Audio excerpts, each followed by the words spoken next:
নমস্কার, কেমন আছেন সবাই? মিস্টার মিসেস দত্ত খুঁটিনাটি ব্লগে আপনাদের অনেক অনেক স্বাগত। আজকে আমি আপনাদের সঙ্গে নিরামিষ সয়াবিন মালাইকারির রেসিপি শেয়ার করব। খুব অল্প উপকরণ দিয়ে চটজলদি হয়ে যায়, আবার নিরামিষও।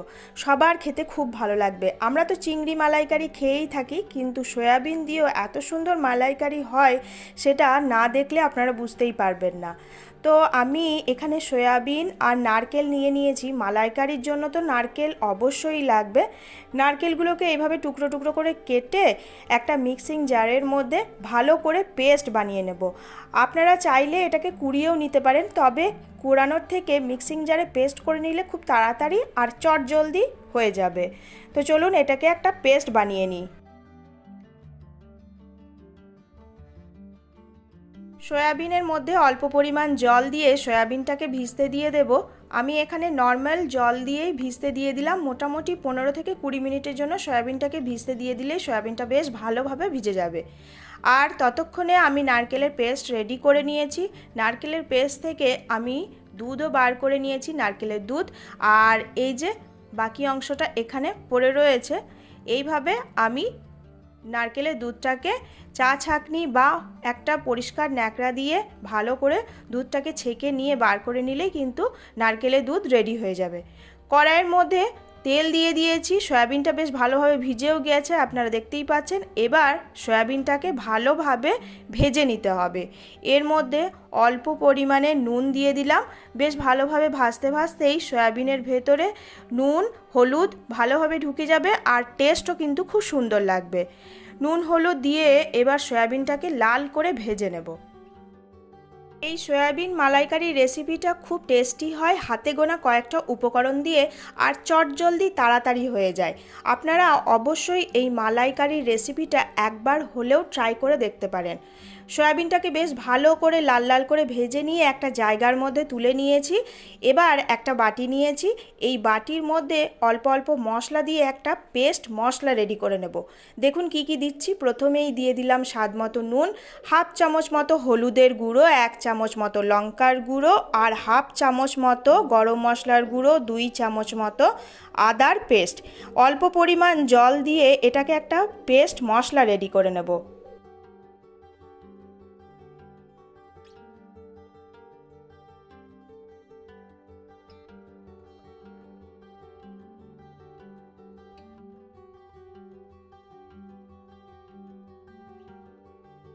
পেস্ট মশলা একেবারে রেডি।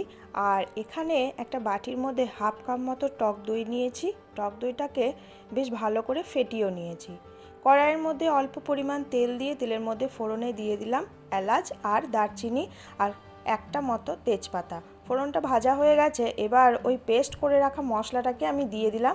ভালোভাবে মোটামুটি 1 মিনিট মতো কষিয়ে নেব। জল দিয়ে শুকনো মশলাগুলোকে এইভাবে পেস্ট করে নিলে তেলের মধ্যে দেওয়ার ফলে মশলাটা পুড়েও যাবে না, আর ভালোভাবে কষানোর সময় সুবিধাও হবে। এই যে আরও একটু মতো জল দিয়ে আবারও মোটামুটি 1 মিনিট মতো কষিয়ে নিচ্ছি। মশলাটা ভালোভাবে কষানো হয়ে গেলে এর মধ্যে আমি দিয়ে দেব ফেটানো টক দই। টক দই এখানে হাফ কাপ মতো নিয়েছি, আগেই বললাম। আপনারা চাইলে এখানে 1 কাপ নিতে পারেন। সয়াবিনের পরিমাণ যেহেতু অল্প পরিমাণে আছে, তাই আমি এখানে হাফ কাপ মতো টক দই নিয়ে ভালো করে ফেটিয়ে সেই টক দইটাকে দিয়ে দিয়েছি। আর অল্প পরিমাণে জল দিয়ে ভালো করে মশলার সঙ্গে মিক্স করে নিয়ে একসাথে সব কিছুকে ভালোভাবে একটু কষিয়ে নিচ্ছি। ওই মোটামুটি এটাকেও 1 মিনিট মতো কষিয়ে নেব।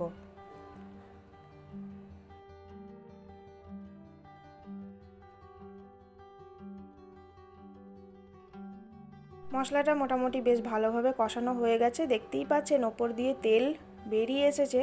তাই মশলাটা ভালোভাবে কষানো হয়ে গেছে। ভেজে রাখা সয়াবিনগুলোকে দিয়ে দিলাম, দিয়ে এবার ভালোভাবে মিক্স করে দিচ্ছি।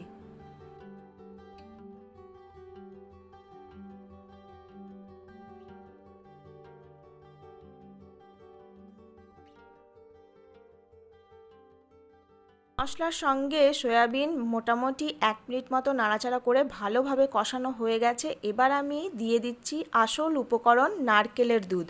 নারকেলের দুধ দেওয়ার পর আবারও ভালো করে সয়াবিনের সঙ্গে মিক্স করে দিচ্ছি। আর অল্প মতো চিনি ছড়িয়ে দেব। যেহেতু এটা নিরামিষ রেসিপি তাই আমি এখানে হাফ চামচ মতো চিনি দিয়ে দিলাম সয়াবিনের মধ্যে। ভালোভাবে আবারও মিক্স করে দিচ্ছি। আপনারা যদি চান চিনিটাকে স্কিপ করে যেতে পারেন। খুব সুন্দরভাবে মিক্স করে দিলেই কিন্তু আজকের এই সয়াবিন মালাইকারি একেবারে রেডি। আপনাদের এই রেসিপিটা কেমন লাগলো অবশ্যই কিন্তু কমেন্টে জানাতে ভুলবেন না। আর রেসিপিটা দেখতে দেখতে যদি আপনাদের ভালো লেগে যায় তাহলে প্লিজ আমার চ্যানেলটাকে সাবস্ক্রাইব করে নেবেন, একটা লাইক দিয়ে দেবেন আর সবাই কমেন্ট জানাবেন কেমন হয়েছে আজকের এই সয়াবিন মালাইকারির রেসিপিটা।